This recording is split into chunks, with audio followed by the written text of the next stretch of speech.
This is Onward Nation, episode 837. Get ready to find your recipe for success from America's top business owners here at Onward Nation with your host, Stephen Wessner.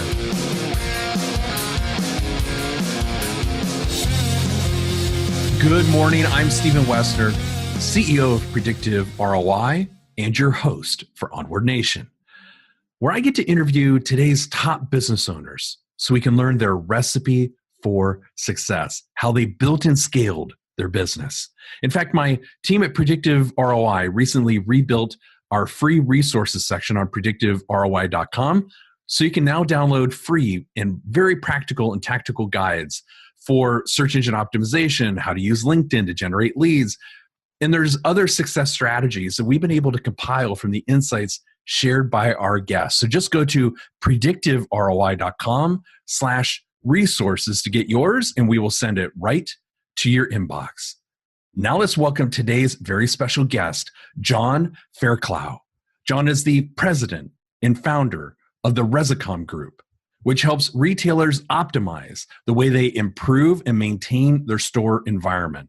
Under his leadership, the company has evolved from a local construction company into an international provider of facility maintenance and construction services.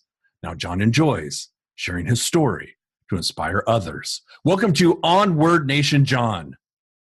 Thank you for having me.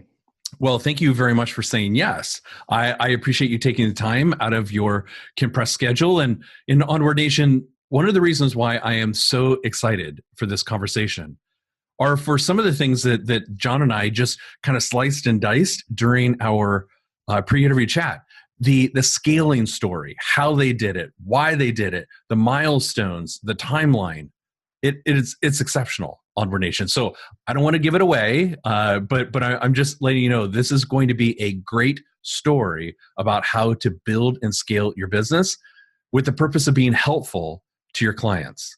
John and his team have done that exceptionally well. So, John, before we dive in with all of that, actually take us behind the curtain and tell us more about you and your path and your journey, and then we'll dive in with the questions. Okay, thank you. So my story is pretty simple. I grew up really poor and had a lot of stress that my siblings and I went through, and obviously my mom, trying to raise us through difficult times without having any money and all that. And I bounced around. I went to over 20 schools, and I lived with a lot of different relatives. And through all of that, I built up some great resilience and great internal strength that's gotten me through a lot of different challenges.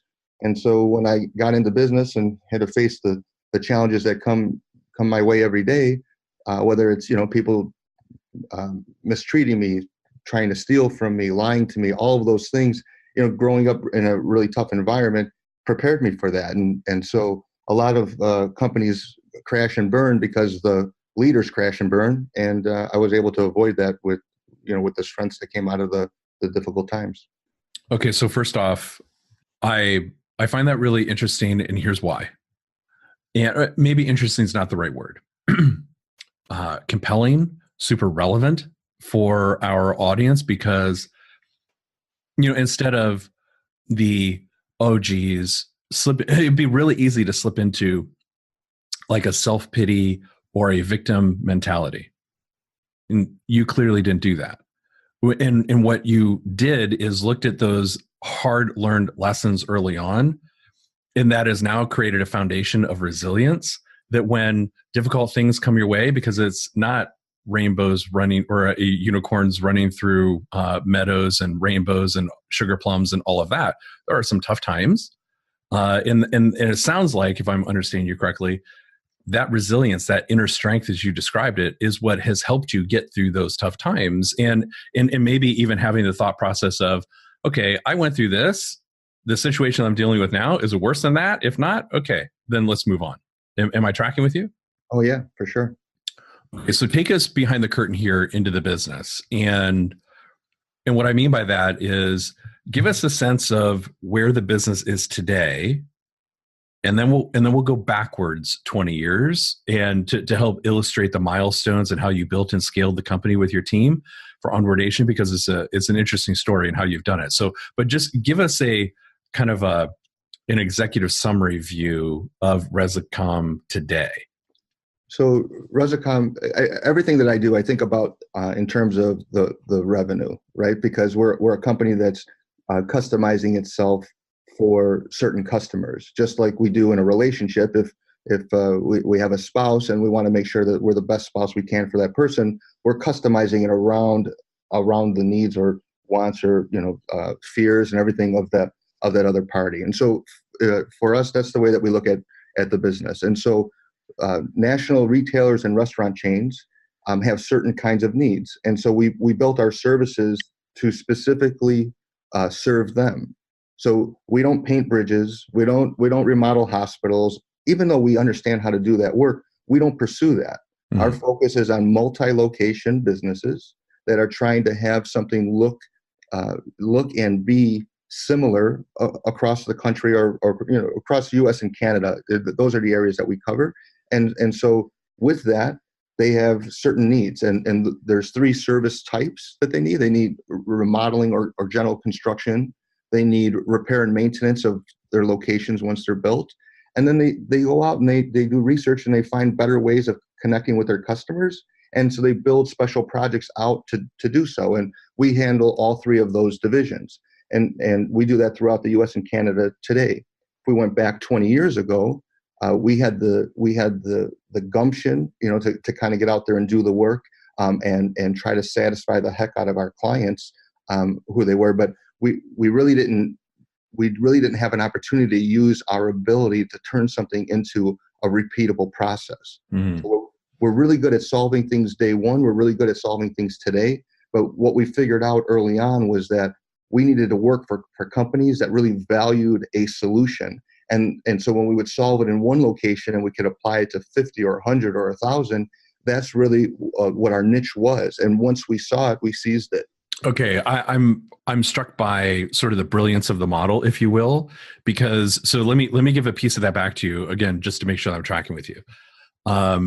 So instead of going in to sell a job, as you will, as a contractor to a retailer with one location, now it's, you know what? I think that we could have the scale and the breadth and the expertise to work with retailers who have multi-locations and who are looking to put a look, that standardized look across 1,000 locations or whatever number that they might have. And so now that one project just now became 1,000 projects, right? Exactly. It's really, really smart because it takes the one and done from the industry out of that, because now you're serving, being helpful to clients across a greater scale. So you're doing that today. At what point in the business, because I know the business has been around for 20 years, at what point, as you and your team are growing the business from a local company, we'll talk about that timeline here in a little bit, but at what year did you have that, did you put that strategy into place? Because my guess is that was pivotal to scaling the business. Right. So we follow the revenue, right? And so when our company was first starting out, the big thing was we wanted to get more and more sales. And so when when we started doing work for the retailers and they had needs in other areas, they're like, hey, we're having some trouble in Denver. Can you go do some projects for us there? And, when it's thrown out to you kind of like an off the cuff, just shooting the breeze kind of thing where they really weren't that serious. And we're like, yeah, we'll go out there for you. And so that's how it all started, is that we really wanted to grow the business, and we were willing to do whatever the customer needed for us to do. And we learned pretty quickly that, solving the challenges that they have keeps you close to them, keeps you top of mind. And if you really want to grow a business, a great spot to be in is top of mind of your buyer. See, I agree and respectfully disagree to a point. And here's what I mean by that. Following the revenue makes total sense. Absolutely. And being customer driven and helping. But what I think is so smart about what you and your team have done is that you've taken this multi-location, but it's 3 things. We apply our gifts and talents in these 3 areas. And so what I'm hearing you also say is that yes, we're following the revenue, but yes, we're also disciplined to avoid distractions. Is that fair? Sure. I'm not. I didn't really understand what the disagreement part was. Oh, okay. Sorry. Because sometimes my guess is that a customer, well, maybe it doesn't happen, where a customer might ask you, hey, could you do XYZ for the business, but it doesn't fit within remodeling, it doesn't fit with like repair maintenance, and it doesn't fit within maybe special projects, or all three of those essentially like all encompassing, and no matter what somebody might ask, fits within those three. Got it. Okay. So we don't chase revenue for revenue's sake. We want to do things that are going to be successful, and successful for us. Part of that is being profitable, of course, but having the other side be satisfied with what we did, that's a very important ingredient. But I don't define what we do based on the trades that we perform. Okay. Because that's when you're a local contractor, and maybe this is one of the good. I'm really glad you brought this up. When you're a local contractor, everything is about the work, right? So it's like, get out there and do that project. Right. But when you're a national provider, it's a lot less about the work. So our skill really, yeah, we understand the work, getting that done, but the real talent is in making sure that the schedules are being met. It's making sure that things are communicated properly. It's about reporting in a certain manner. So it's very much management driven, and than it is like the trade or the widget that we're providing. And so it's just a matter of saying, if this is what they need, not in terms of, hey, let's do something that we don't know how to do. It's just what they're really buying is a deadline being met within budget at a certain quality level. Like, that's what they're buying. And so we're fixated on that. And so the better we know our customers, the better it's there. Now, I'm not saying that if you're a staple manufacturer that you should go out there and start manufacturing paper too. To just because the buyer has that need. We're talking about things that are within the realm of us, but providing services is in our realm. Developing a process or a program that brings together different services, that's in our realm. Taking something and saying, hey, we need to save 30% on this, and we're buying it very smartly right now. Can you do that? Well, yeah, we know how to think about things in that manner. So it's not about the widget or the service that's being provided as much as it is the outcome that they're pursuing. And we're just really good at that piece. And that's there again, kind of peeling that additional layer. That's what I think is so brilliant about the model, is that you've transitioned from the local contractor, and you describe kind of the myriad of things that local contractor has to be concerned about, because that's how he or she gets paid, to now leveraging the gifts and talents at a national level, and then how the business needs to evolve because of that. And then also kind of the benefits of that scale that goes along with it. That's awesome. Okay. So let's now go back to where the company was started as a local contractor, because I think some of the milestones that you shared with me during our pre-interview chat are really interesting, mostly because of how fast the company grew and how quickly you knew that you needed to change the model to be helpful with clients. So I think if I understood you correctly in our pre-interview, at kind of year zero or year one, went from no employees to 18 months later had 80 employees. Did I get that correct in our pre-interview? Yes. Wow. Okay. So tell us a little bit more about that. Like how did you go from 0 to 80, and why did you need to take on 80 so quickly? I'm ambitious. I mean, I'm a driven guy. I mean, 5 years prior, I was living in a car, and this was my opportunity, and I was going to seize it. The opportunity was in front of me. Okay. And I didn't have the money, I had the know-how, and I had the courage. I just didn't have the money. And so I worked in a family business, and left that, went on my own, and I had to go find the money. I had to go find the manpower. I had to acquire the equipment. And there was a lot of things that kind of went together to build the business that had nothing to do with executing the work. It had nothing to do with the trade. And it had to do with building a business. And it's a different skill. And a lot of companies, they promote people that are really good at doing something, and then they start managing that something. But managing is very much different than doing the, whatever that service is. So I had to go and find a way to solve each of these challenges, which is no different than when my clients say, hey, we've got this problem in 14 states that needs to be resolved by Friday. It's no different when you say, oh my goodness, I have all this work, people aren't paying me, and I need to make sure I can meet payroll on Friday. How am I going to do that? And so that creativity kind of all came from that. And so I grew the business because the opportunity was in front of me. And I was counting on that money to get out of the lifestyle that I had known. Well, I love your first word, ambition. Ambitious, yes, but here what I find so inspiring, and my guess is our Onward Nation business owners would echo this, is the fact that, okay, so 6.5 years after living in a car, 6.5 years later, you're the president and founder of a company with 80 employees. And I know that just because you have 80 employees, again, it's not all peaches and cream. I get it. That there's just a whole nother level of challenges that goes along with that. But for the fact that you go from 0, 6.5 years later, from car to 80 employees, I think is really remarkable, John. And it gives us kind of a lens into your mindset as to what you wanted to create for you and your family. So kudos, my friend. Thank you. So take us back then into the next milestones, from local to how it progressed then, because you shared this with me during our pre-interview chat. And here again, I want you to share that with Onward Nation, because it was very structured in how you shared it with me. We went from local to multi-states and then national. And so take us through that process.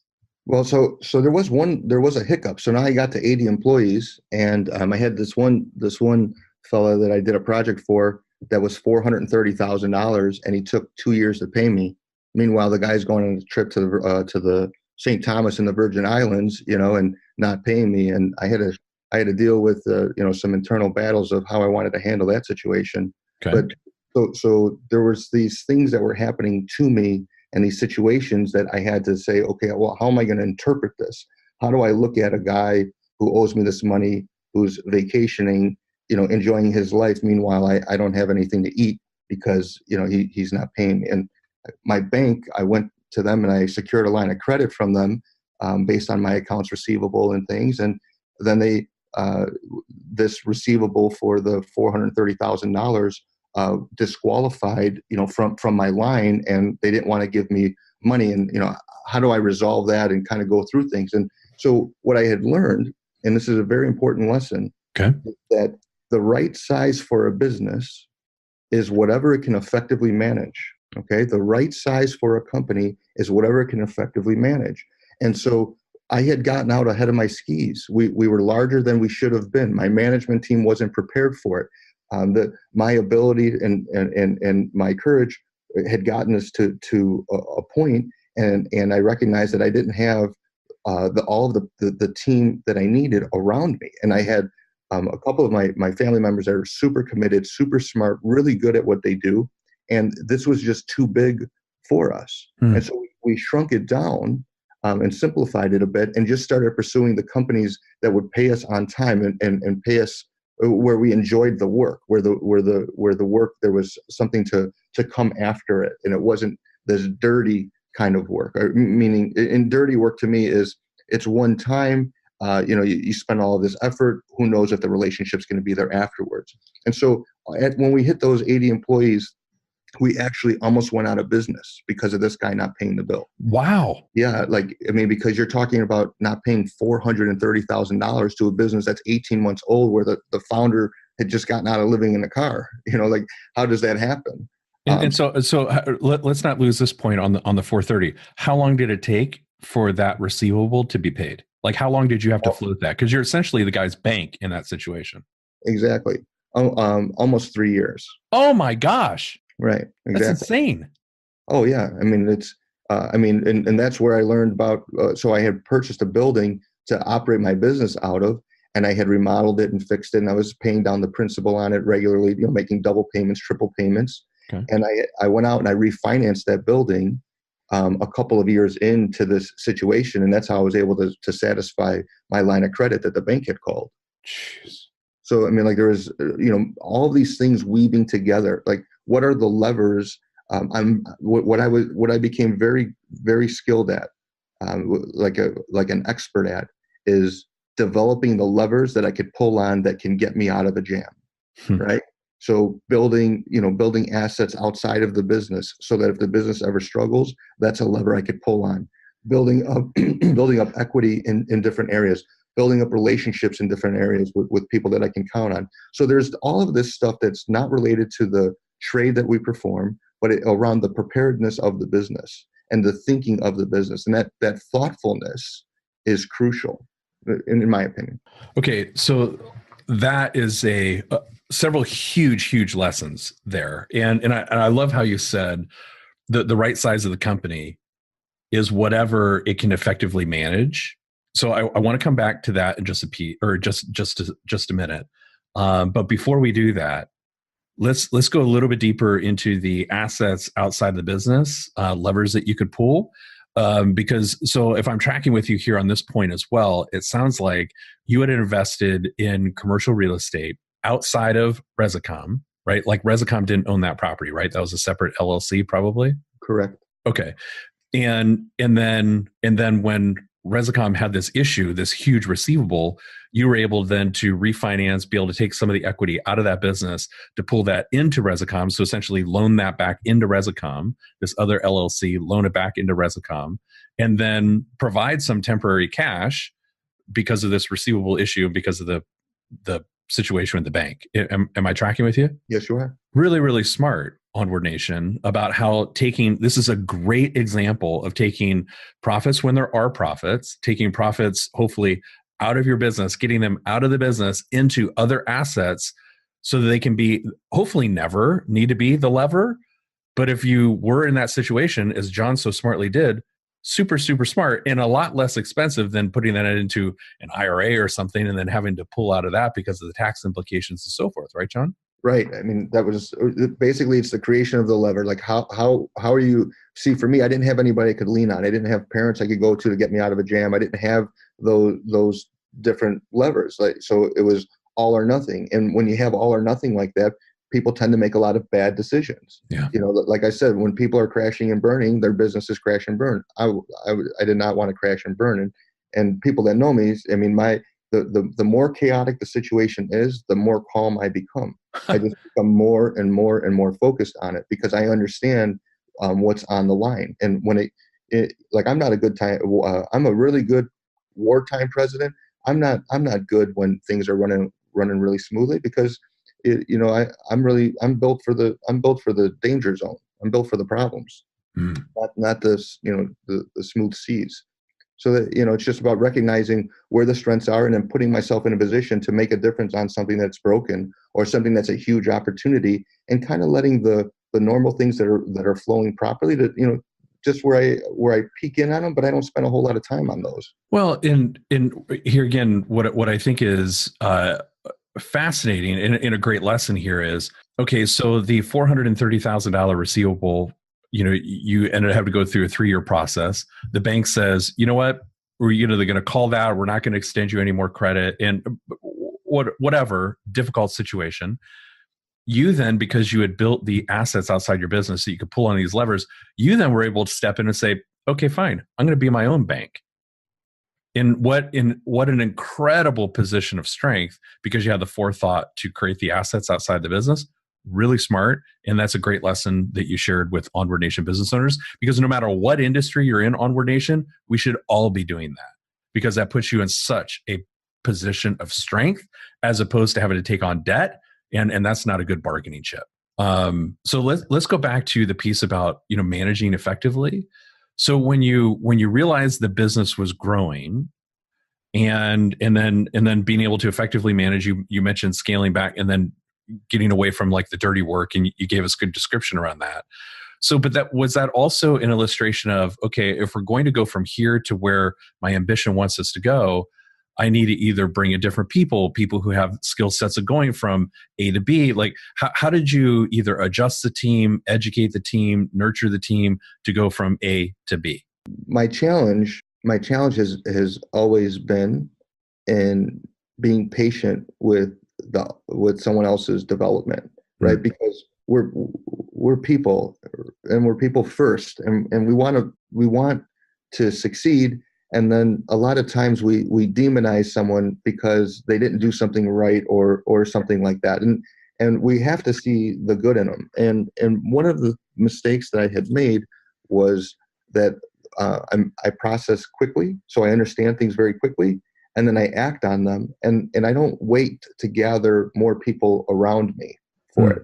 So like when I'm talking about that wartime situation, hey, that person needs to just get in and start taking care of business, whatever it is, difficult decisions, they need to be made, and they need to be made on time. And we got to get past all of the feeling side of it and get down to doing what's real. And so when we're facing the situation where we're owed all this money, the bank basically, is calling their note. We didn't miss any payments or anything like that. They just had become uncomfortable with the age of our receivables and that, and they called that poor management. I mean, if you're owed a lot of money and your average collection time is over 90 days on your receivables, you really don't look like you're managing the business well. I didn't look like I was managing the business well, and taking the steps that they believed that they needed to. Okay. That's freedom. They're taking away my freedom. So that lever that I built was the freedom to act in the way that I believe is in the best interest of my business, regardless of what the bank thought or somebody else thought or whatever. The lever kept me in charge of the decisions. So when we decided to shrink the business, we walked away from the work that grew the business. And that was a big undertaking. And that took a lot of discipline to do, because it's very tempting to go and get the large project that's going to yield a ton of revenue, and we can go in there and figure out a way to make money with it. But if it's taking our efforts off of things that will make us more stable, well, then, it's starting to get a little bit murky as to whether or not it's the best move for the business. I decided that I didn't have the stomach, right, for chasing this money down in the way that I did, because like literally I wanted to get violent, and it's not a good spot to be in, right? Mm. And so what changes can I make? And so I modified where we were going and saying, hey, what's the best use of our skills? We know how to do things. What's the best opportunities in front of us? And that's what we looked at and said, hey, we really got to stick to these guys that have multiple locations, because they have the needs and we've got the knack for doing it. And that's where we pivoted, went after that, and then everything came to how do we service the heck out of these handful of brands, and we did it. Yeah, and hindsight is always 2020, but looking at that, it seems like an excellent series of strategic decisions, when it would be really tempting to go out and get that, one big project or two big projects, but realizing that, okay, there's no assurance that next project isn't going to be a 90-day receivable, and we have to front it with a lot of labor and material and so forth. So high cost of goods, high labor, and so maybe they'll pay faster, but maybe they won't, and then that continues to suck cash out of the business. So it takes a lot of, you use the word discipline. It takes a lot of guts and a lot of courage to pivot like that. And kudos to you and your team. Thanks. So looking back on this, I mean, what do you think is in kind of thinking about skills as it relates to the growth of Resicom, but also, I know that you work with, lots of business owners and work with as either clients or, personal network and so forth. I mean, from your experience, John, what do you think is the most critical skill that a business owner has to master in order to be successful today? See the good in other people. Top number one. If you don't see the good in other people, they definitely feel it. And if you think you're going to get optimal performance from somebody when you're looking at them critically, what it does is it tightens them up. And so when I talk about the levers, I'm talking about making sure that I stayed free to make the decisions that I thought were best for the business. Looking at another human being and seeing the good in them, it's my intention to keep them free, feel comfortable here, make the moves that you think are the best moves, but think about it with a clear mind. When people get under stress, they tend to make poor decisions. Mm-hmm. So it's very, very, very important for us to be looking at people and seeing the good. But this just works in life. This isn't, most business lessons are good life lessons. And if they're not, then they're usually fallacies. I've heard countless quips and other things where you talk about a person And I just got into a big argument with a guy that leads this private equity company, and we were kind of going back and forth with it. And that's what he was saying. Well, the people need to perform. I'm like, yeah, and it's your job to help them perform. And so it's like beating up the horse before you send it out there to race and thinking it's going to win is kind of a foolish way of looking at things, in my point of view. Yeah, and you can't fake that. If you truly say you're going to see the good in people, you can't fake that. I mean, that's easy to sniff out, isn't it? Oh, if someone's not being sincere. Absolutely. And I mean, let's be real. I mean, you don't get to the top by climbing a mountain by yourself. There's somebody up there ahead of you who's pulling you up. And those people, when they're on top of the mountain, they don't pull up the selfish guy. They don't pull up the person that's stepping on other people. They might be able to make their way through middle management, using these kinds of tactics. But the people that are on top, the people that have what they really want, a lot of times it's other people giving them the opportunity. And so I want to provide that opportunity for as many people as I can. And the only way I can do that is if I see the good. Now, there's certainly, you have to address, I mean, it's not all fun and games. There's people that have responsibilities. And if we don't meet the responsibilities, a lot of people won't eat. There's a lot of people that depend on our business to provide for their families. So there's a responsibility about it. But the top priority would be to see the good in another person and help that come out. And as you do that effectively, you do better. And who should you make a manager? Someone that sees good and helps the good come out of others, or someone that just delivers the results at their own hands? Leave the tactician as a tactician and lead the people that know how to move people forward. Let them move the people forward. It's two different skill sets. Absolutely, it is. So let's go back to your example when you were talking about the people at the top, helping others up who have that same mindset of being helpful and encouraging and seeing the best. So let's think about it through the lens of mentorship. So tell us about the most influential lesson, John, that you ever learned from one of your mentors, and then how that lesson helped you become the president, the founder, the leader that you are today. Well, am I allowed to? Sure. Of course. That'd be awesome. There's this one of the most generous people I've ever met, and his name is John. And John came here from Italy and started a business and grew it, worked really hard, and he had a really solid group of people around him. None of them were educated. They're all mechanics. And he built this incredible business just an unbelievable business in one lifetime. I mean, just people could only dream to accomplish what he did. And his lesson to me had to do with a tree. And so we were sitting in his yard, which was spectacular. And we were talking about a challenge that I was facing with one of my employees. Okay. And he told me, well, they're like the tree, and we went by it. And he said, the first thing, when the tree's not healthy, we try to fix it. We fertilize it. And he said that, and kind of went through it. And I said, well, what after that? If it doesn't work, we cut it down. And I was like, well, what do you mean? I mean, don't you give it kind of the benefit of the doubt and, kind of see where it goes? No. So there's this truth to when you make an effort, and you put a lot into it, that progress should be shown. And if the progress isn't there, then maybe the combination isn't right. And it doesn't mean that the other person is not good. It might be that I'm not good. But I can only do the things that I can do well, right? I'm not somebody else. And other people might be much more gifted at that. But if I'm not going to be able to bring out the success in that person, and I'm the one that's leading that team, I probably shouldn't have that person on my team. Mm-hmm. And so there was a lot of this kind of very simple, like looking at things in that lens that says, yeah, sure, it's possible for that person to turn around, and it's possible for these things, but maybe it's the limits of my skills that get in the way. So a little bit of self-awareness and recognizing. So to give it the full effort, and be there. And then afterwards, if you're not seeing the progress that you need, maybe it's best to just bring a healthy tree in and go. Like that unhealthy tree could be a distraction to the garden or to the company or whatever the case is. And so that was a little bit different. And that was just my shout out to John, who's just been, he's passed away, but I mean, he was an absolute legend. The other mentor, and he gave me two different pieces of invaluable to me, but valuable information. And one was always run your business like you're in a recession.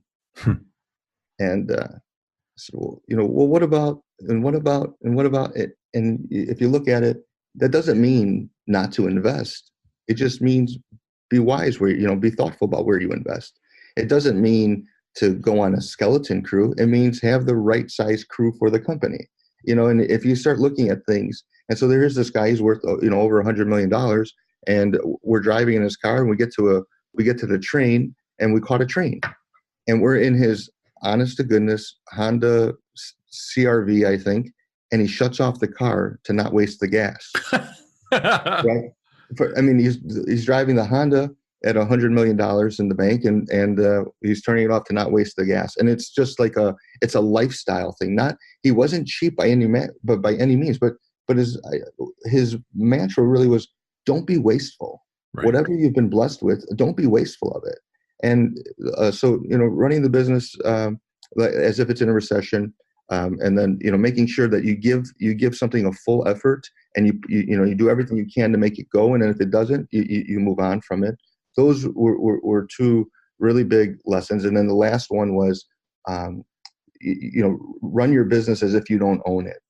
And if you had to report in, because you're just a steward of it, if you run it as if you don't own it, there's a lot more discipline that comes from it. Like a lot of the reasons why businesses fail have to do with decisions that the owner makes, but those decisions are based on liberties that they've taken. So if the business is what provides for you and your family, don't abuse it. Don't abuse it.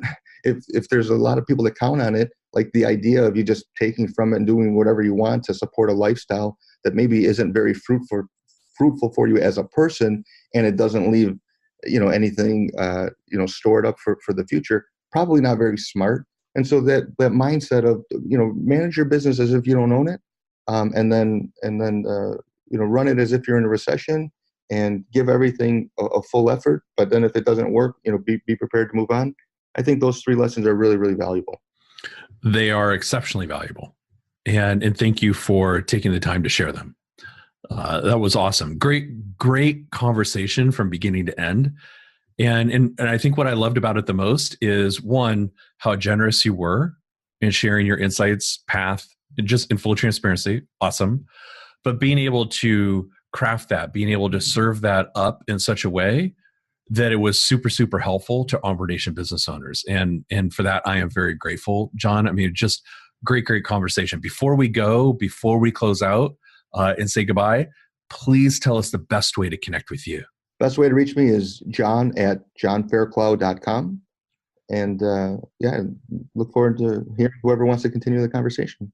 Okay, Onward Nation, no matter how many notes you took, or how often you go back and re-listen to John's words of wisdom, which I sure hope that you do, the key is you need to take what he so generously shared with you, take the steps, the strategies, take them, apply them into your business right away, and accelerate your results. And John, we all have the same 86,400 seconds in a day, and I'm grateful that you took time out of your compressed schedule to come onto the show to be our mentor, to be our guide, to help us move our businesses onward to that next level. Thank you so much, my friend. Thank you, Stephen. It was a lot of fun. This episode is complete, so head over to onwardnation.com for show notes and more food to fuel your ambition. Continue to find your recipe for success here at Onward Nation.